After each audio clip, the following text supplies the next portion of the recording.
The Roche live session. Are they going to be there?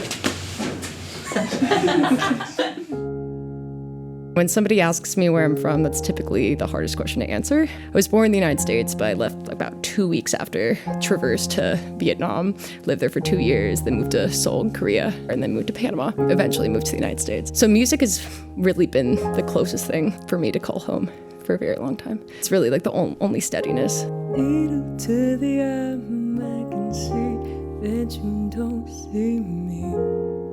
These songs have been very painful, but in of itself for me, I always consider music to be a very big transcription and conversion tool in the sense that pain goes in, that's the input, but joy and happiness is the output. That's what we end up reaping from, all the work that we process.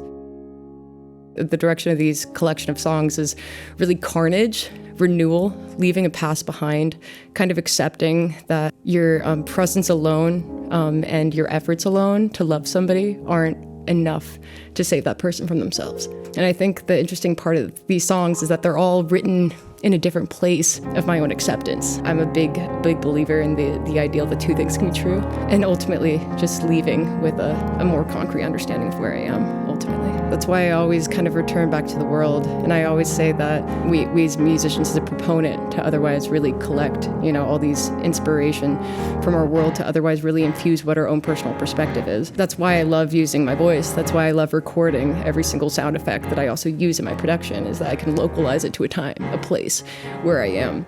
Inspiration as a whole can venture outside of musicality. Anything can be used, repurposed for instrumentation if you lend yourself to listening to the world, and its soundtrack.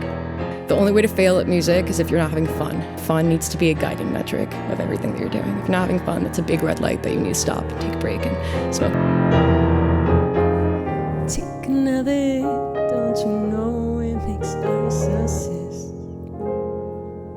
There's so much coming for La Roche. I have an upcoming album to be released by the end of the year. The amalgamation of so many years and so much work. When you consider all the hardship, all the struggle that goes into it, if I were given the choice of not having to have had experienced any of that and having my music, I'll always choose my music, So ultimately you never really end up regretting anything because you're all carrying it back into your music and it's repurposed and it becomes something new.